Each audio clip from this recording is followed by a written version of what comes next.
Uncontrollable magic. I have to protect the people I love. That was my only thought as I unleashed a magic powerful enough to destroy not only the Shade, but everyone else as well. All of them.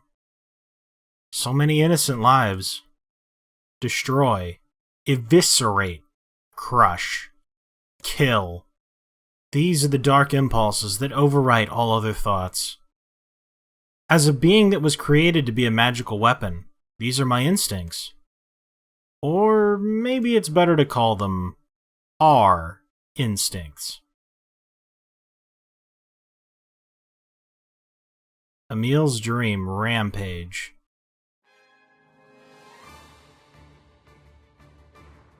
A klaxon sounds from deep within the bowels of the laboratory. Thick metal shutters drop down, sealing off the room with a series of dull metal thuds. Abort the experiment. Number 6 is out of control.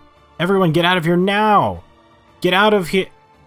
The researcher's words are abruptly cut off as a massive hand materializes out of the gloom and lifts him high into the air. The researcher begins to scream.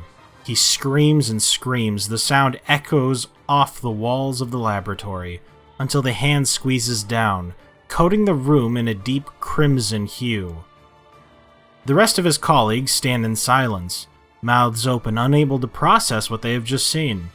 Then a female scientist takes a step back and lets fly with a heartbreaking wail. But this is a terrible mistake, for the sound of her cry suddenly brings forth a monster in all of its terrible glory. Its body is a bloated corpse, its head a grinning skull, and it is massive, many times the size of a human.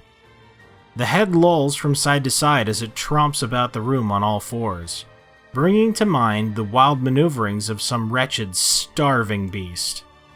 This creature, this thing, is experimental weapon number 6, also known as Halua. No, oh no, please stop! Oh God, save me! Save me! I don't want to die! One by one, the maddened cries of the researchers are silenced. If number 6 understands their petitions, it pays them no heed, instead continuing its rampage of destruction and slaughter with a focus that borders on obsession. After an eternity, the screaming stops, the alarms fall silent. And only then does the creature make a sound, howling out with an unfathomable roar that echoes up and down the empty halls of the blood-soaked laboratory. It's a sound that curses those who had dared bring such evil into the world. And yet, one that also seems to be pleading for help.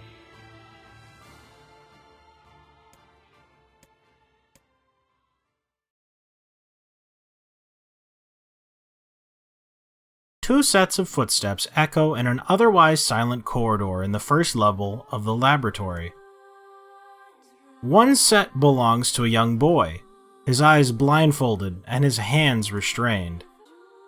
The other belongs to a severe man in a long white coat. The man drags the boy along by means of a long chain attached to a set of shackles on his wrists. Rubble is scattered here and there across the floor of the corridor, making the journey an exceedingly difficult one for a boy who cannot see. Excuse me? Could you please walk a bit slower, sir? I'm not used to being blindfolded and... Rather than stopping, the man only increases his pace, causing the boy to stumble in an attempt to keep up. What a jerk. This last humiliation proves too much, and the boy finds himself unable to arrest his fall.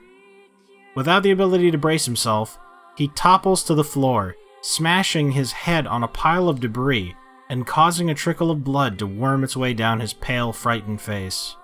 Agonized by the pain, the boy inadvertently opens his eyes, causing the falling drops of blood to emit a strange, crackling sound before transforming into tiny white rocks. "Close your damn eyes!" roars the man. Yes, sir," stammers the boy as he slams his lid shut. He hadn't realized the blindfold had slipped off during the fall. but now he keeps his eyes squeezed shut so tightly that sparkles appear against the black of his vision. The boy is Emil, also known as Number 7. He is a magical weapon whose eyes are capable of turning to stone anything that falls under their gaze. "Don't look at me," barks the man. "Never look at me." "I'm sorry, sir. I'm looking at the ground now, so if you just hand me the bill." Instead of waiting for him to finish, the man extends one foot and presses Emil's face to the floor with a heavy black boot. This is the part where you pull your head away and then you look at his leg. "Sir, stop. You're hurting me." "I told you to keep your eyes and your mouth shut, so do it." The man knows this boy, this weapon, could wipe him out with a single glance, and yet subduing him in this way gives him a sense of relief. After making certain the boy is sufficiently cowed, the man leans down, retrieves the blindfold, and knots it tightly around the boy's quivering head. Right then, on your feet, let's move. Emil staggers to his feet, trying to ignore the red liquid oozing down his face. The blood doesn't matter. The pain doesn't matter. All that matters is finishing the job they'd set out for him to do. The second level of the laboratory is in even worse shape than the first. The environs are littered with rubble and rock, making the thought of a decent foothold laughable.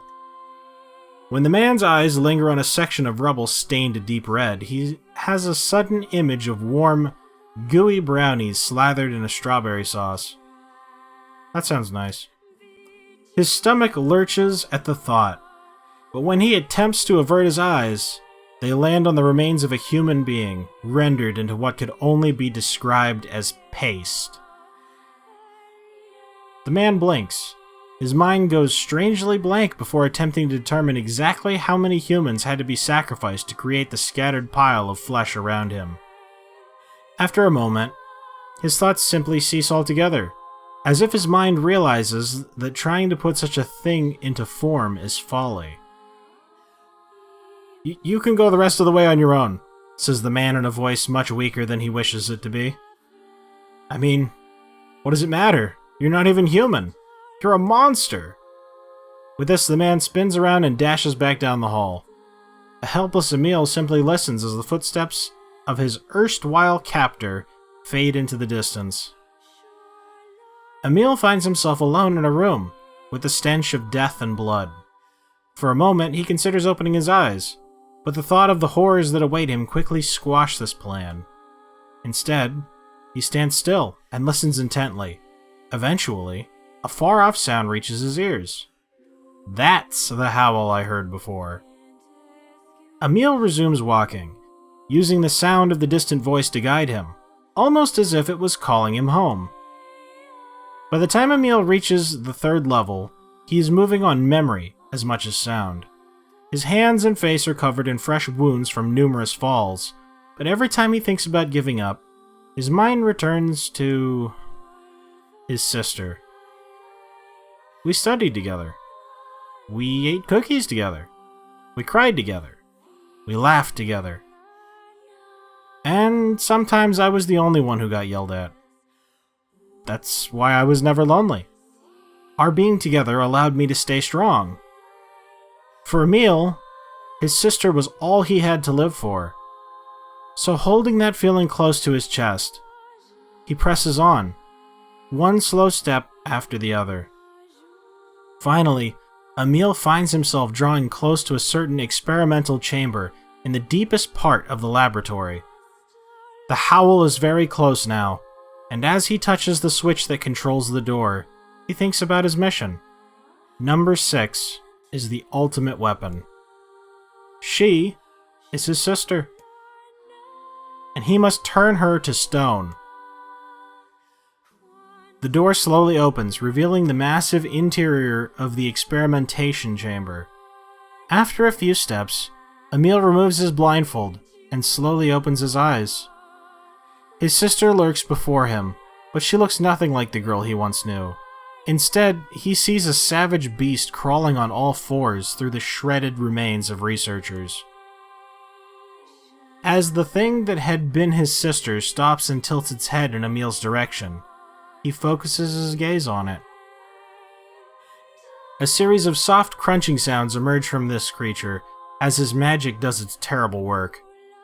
First the fingers, then the hands, arms, legs, head. What little color the beast once possessed fades to a dull, ashen gray. And yet, somehow it summons what strength remains and pulls itself toward Emil, one slow, lumbering effort at a time. Wailing, the massive monstrosity closes in. Is she worried about me? Or is she coming to kill me? Emil feels prepared to accept either outcome. After all, this was his older sister, the person he loved more than anyone else in the world. Halua, The moment Emil speaks, number 6 comes to a sudden halt. Silence descends on the chamber as the siblings stare at each other. I'm sorry, Halua, but everyone says you're too powerful. They say it's too dangerous unless I seal you away. I'm so sorry.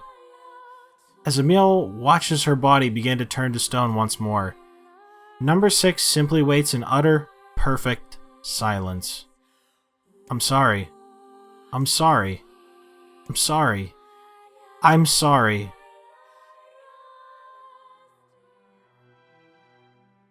The moment number 6's petrification is complete, her memories flood into Emil's mind. The two of them, huddling together in the cold. All alone in the world, with no one to protect them. All she wanted was to save her little brother. And yet, it was that little brother who, in a sense, saved her. The moment the petrification is complete, Emil sinks to his knees. A frozen sister, and a little brother racked with sin. Alone in this cold cage, the two of them weep in a single, silent voice.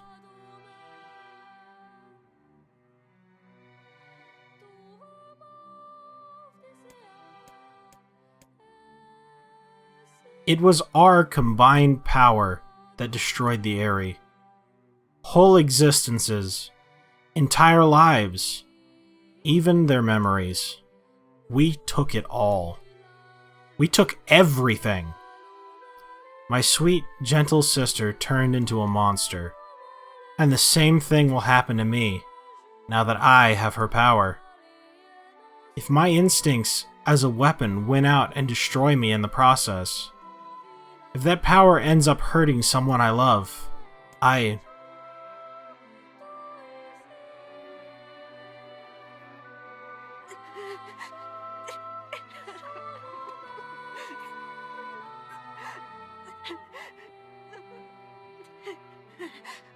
What have I done? I killed innocent people. I killed them all. But you saved us. If it wasn't for you, we'd all be dead. We owe you.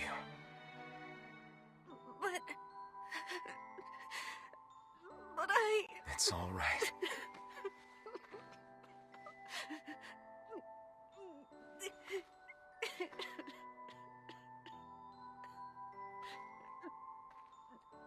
Really? Don't look back.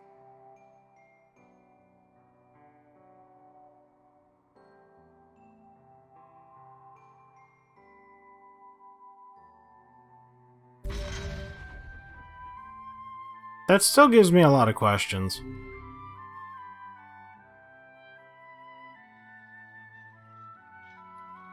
We had best be off. Yeah. Not about Emil necessarily, but about Popola and Devila. So, like, I probably get the names messed up because I don't remember whose replicants are Gestalts, but I think the Shades are Gestalts and we're the replicants because we were bodies made for the Shades, right? We weren't intended to develop personalities, but we did. And they were living side by side in the Eyrie. Unknowingly on the replicant part. But Devila and Popla are, like, facilitating the growth of our bodies so that they can be replaced by the original Crow and the original Yona, I guess?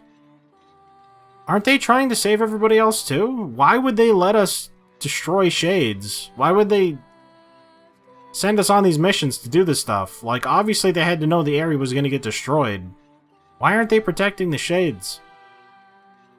Maybe the other routes will tell us. Thank you guys very much for watching. I hope you liked it. Later, everybody.